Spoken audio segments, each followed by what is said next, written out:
Hello, my name is Faye, and this is an example of webcasting with video and desktop sharing. I'm going to be reading a story called Montry Goes South by Marc Tetro, who is a Canadian author. So first, let's check out his website, find out a little bit more about this Canadian author. So this is his home page, and he has a little picture here of a taxi and some of his drawings.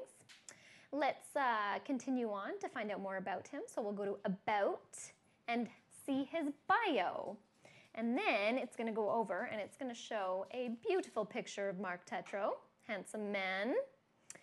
Marc Tetro is an award-winning artist, author, and illustrator whose work is collected by people around the world. Born in rural Manitoba, he began his artistic career by drawing simple images of Canada on t-shirts. And then you can scroll down a little bit more and find out more about Marc. Moving on, let's check out some of Marc's art. So I'm going to scroll over, click on art.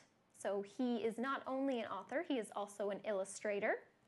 So let's scroll down to some of his pictures, and you can see cute little dogs like Elmer on Blue, who is so cute. And then not only does he do these drawings, he also does pop-outs. So let's go to the top of the page and we'll click some of his pop-outs. Let's see dogs, because dogs seem to be a theme here. You can see his cute little Westie right here, this white Westie, and I'm assuming that he would include these in some of his amazing books. And then the little kitty cat, Spike. Beautiful, great, Marc. Another place you can go to find some of his books is the Canadian bookshelf, so I'll just click on there, and you can see a couple of his other stories. We have Colors, I Can Skate, Montry Goes South, which is the book that I will be reading, My Favorite Hat, New Boots for Hudson, and let's just click on one of these just to get an idea of what some of his other books are like. So New Boots for Hudson. New Boots for Hudson is about how Hudson hates winter, and what he hates the most of all is the ice and the snow getting stuck between his toes. His dreams of being far, far away, where it is always warm, with a bit of luck one day, his dreams will come true.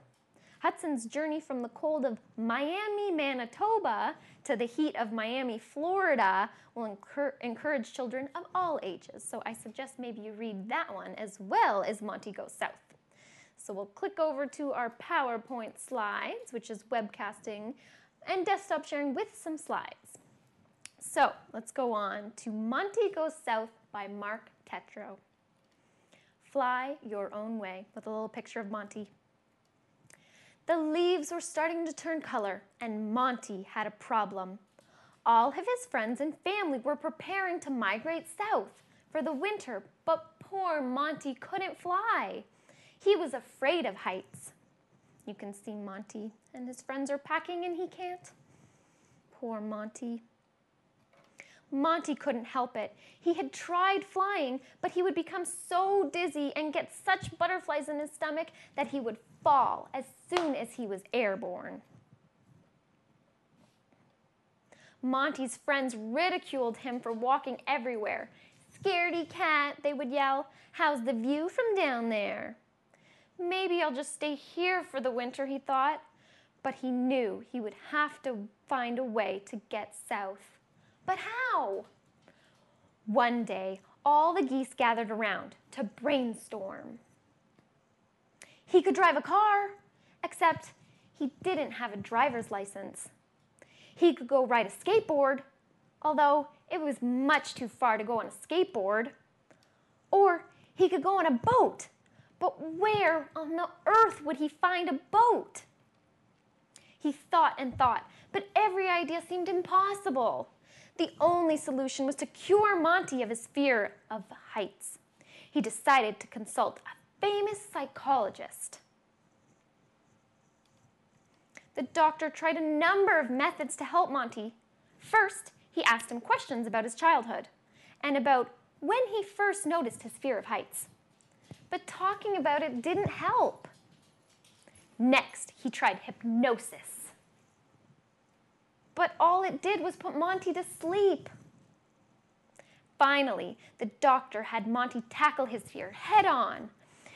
He stepped up a ladder and had Monty climb it gradually. Step 1 was not too bad. Step 2 was a little shakier.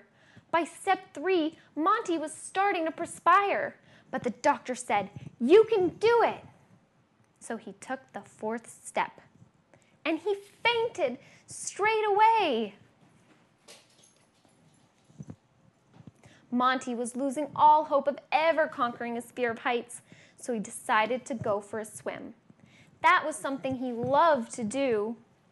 Monty quickly forgot his worries about getting south.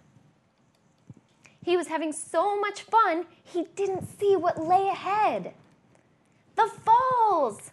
The other geese honked and honked to warn him, but Monty didn't hear a thing.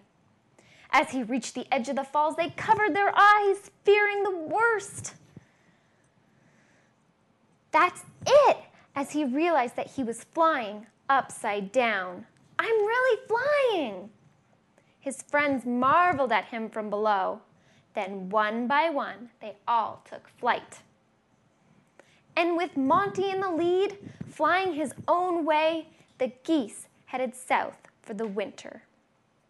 And that's the end of Montry Goes South by Marc Tetro. I hope you enjoyed that book. And that's Webcasting with video and desktop sharing. I'm Faye Rowland.